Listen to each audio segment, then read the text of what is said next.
2, okay. Hey everybody, welcome to the cyberspace. We are super glad to have you. Thanks for your support.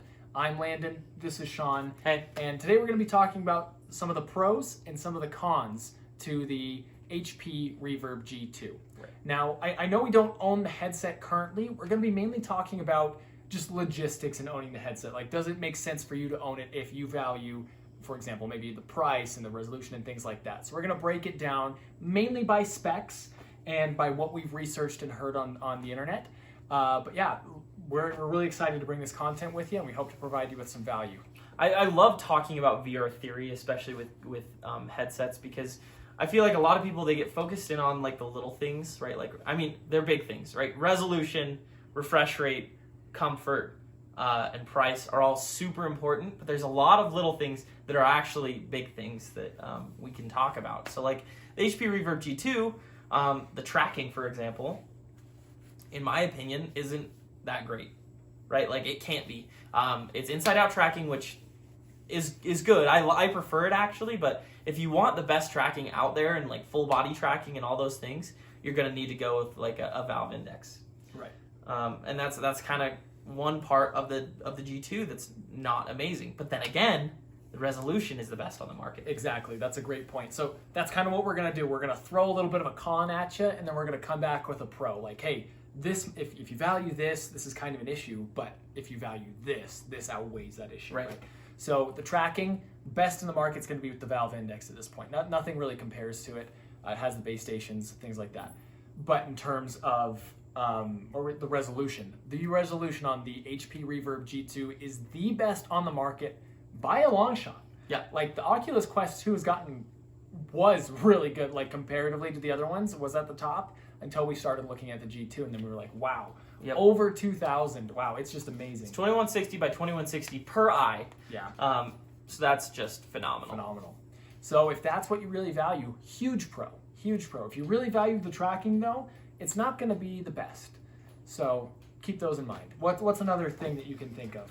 Another thing I can think of is that it runs on the Windows mixed reality kind of platform, which isn't as fleshed out and like works as well as like the Steam VR platform. You can run from the Windows mixed reality into the Steam VR, so that works okay, but it's not the most polished ever. But that being said, when it's Windows mixed reality, Microsoft isn't going to abandon it, right? Like, Right. Microsoft has been working on this pretty much from the start, right? They had the HoloLens, and that never really took off, but they had people working on it. So that you know that with Microsoft, they're not just going to forsake the product. They're not just going to let it go. It's going to be quality. You know, they're going to make it work. Yeah, eventually it will. Yeah. I don't think it's the best situation right now. For example, setting up the room scale VR experience isn't as clean as some other headsets. Specifically, the Rift S and the Oculus Go have the easiest boundary setup I've ever used, right? You put on the headset and you just point and draw a circle and you're done. With the Reverb, you have to take the headset off and you like walk around your room with it drawing and that's kind of a pain. Sure, yeah. I mean, I haven't had to do that, but I know that when we had the HTC Vive, it was something similar, right? You like took the controller and you actually had to walk around the room and you like drew this little boundary, and it was kind of a pain in the butt. Sure. So not quite as fleshed out there either, huh? Mm-hmm. But let's talk about something. So, for example, the price. For the quality of headset that you're getting, it is absolutely a great price, I think. So it's at the $600 price point. Like we said earlier, the Valve Index is a good competitor to it, but that is $400 more. Right. At $1,000. So for you VR enthusiasts who are looking to get a solid PC VR headset, then the G2 is a fantastic option for you. Yep. Especially if you're trying to upgrade from the Rift S or from the HTC Vive, the Reverb is going to be fantastic. Especially if you don't want to commit necessarily to getting the Index. There's so much value that comes with the Reverb that you would also get with the Index, but the Index is just a few things better, you know? Yep. So the negative side of that is I think that the HP Reverb controllers are just, they're par, right? They're okay. You can get by with them. Yeah. I wish they were better. I wish they had some more features to them. And so here's something interesting that you can do. Okay, so let's say you spent $600 on an HP Reverb G2. Now you want the Valve Index controllers. To get those, you need $250 for the controllers themselves, and then I think it's another $200 for the lighthouses. Okay. Because those controllers need them.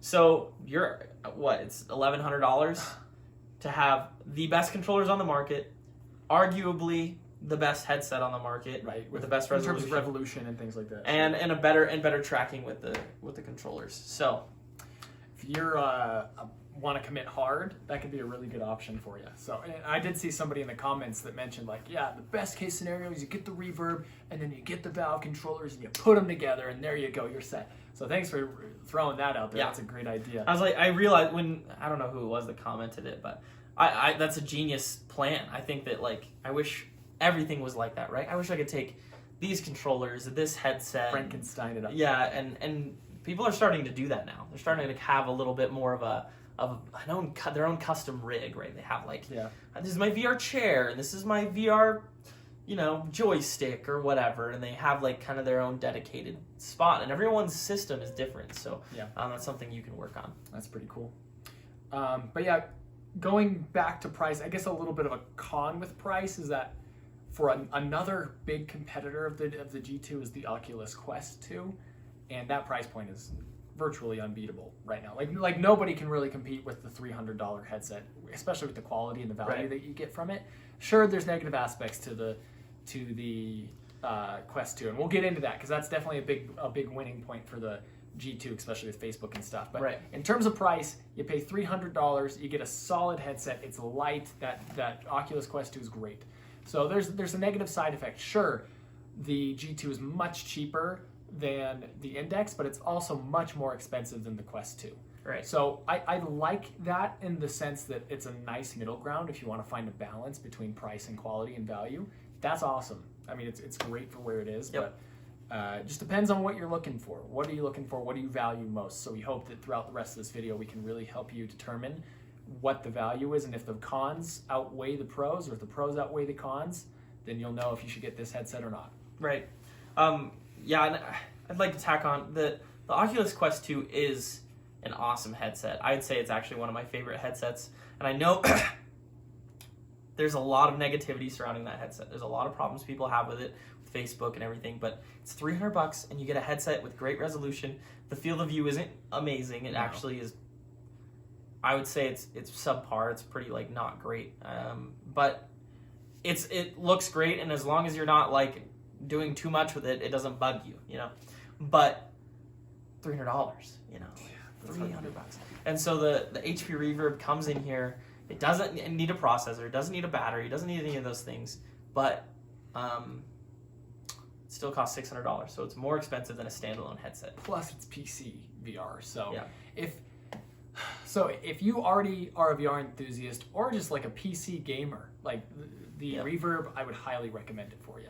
If you're just trying to get into the VR hobby and you want to get into it, I don't think it's necessarily the right headset for you. I think you need to go with the Quest 2, because the Reverb, if you don't have a PC, you're gonna need a good PC, right, to really fully utilize it. So that's definitely a con or a pro. It depends on your situation, and that's what we want you to get out of this, is that the pros and the cons depend on your situation. For us, the Reverb would be great because we have two awesome PCs that can totally, like, fully utilize its capabilities and be amazing. But at the same time, we really like the Quest 2 because of its mobility. We take our VR all over the place. So, it just depends on your situation whether this is a pro or con for you. But yep, absolutely. Really, that's the thing with pros and cons, is, like, if you're willing to take the cons and just be like, you know what, I can deal with that, right? The controllers, they're not bad. They're good, right? You're not going to notice unless you've played with the Valve Index controllers, and then you're going to notice. But they're good enough. The battery life probably sucks on them, is what I hear, because they're actually LEDs as opposed to, like, infrared. But it's going to be a sweet VR headset. You're going to be able to play all the games you want, and that's really what matters. Yep, exactly. So I think it's great. I think there's tons of pros, and if it makes sense for your situation, I would say fork out the money and have a blast. Yep. If it doesn't really make sense for your situation, I would look to other alternatives, probably the Quest 2. If it's a budget thing, Quest 2. If it's I want the best VR experience as possible and budget doesn't matter, probably go for the Valve. But what I love about the G2 is that it's a happy medium. You know, it's a balance. It's a nice balance of both sides, quality and price thrown together.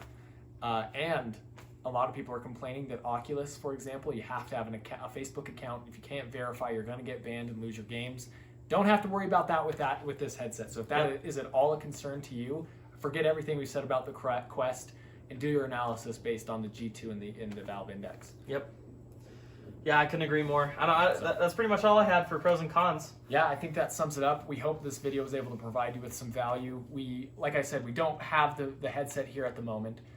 We don't own it yet, but we had a lot of insights. We understand the virtual reality industry really well, and we understand what headset is good for you depending on your circumstance. Yep. So judging by what we said, we hope you're able to find out what step to take. And if you like this video, we would really appreciate it if you liked, dropped a comment, let us know what you think, and subscribe. We'd love to see you on some future vids coming out. Yeah, and with that, we'll see you next time.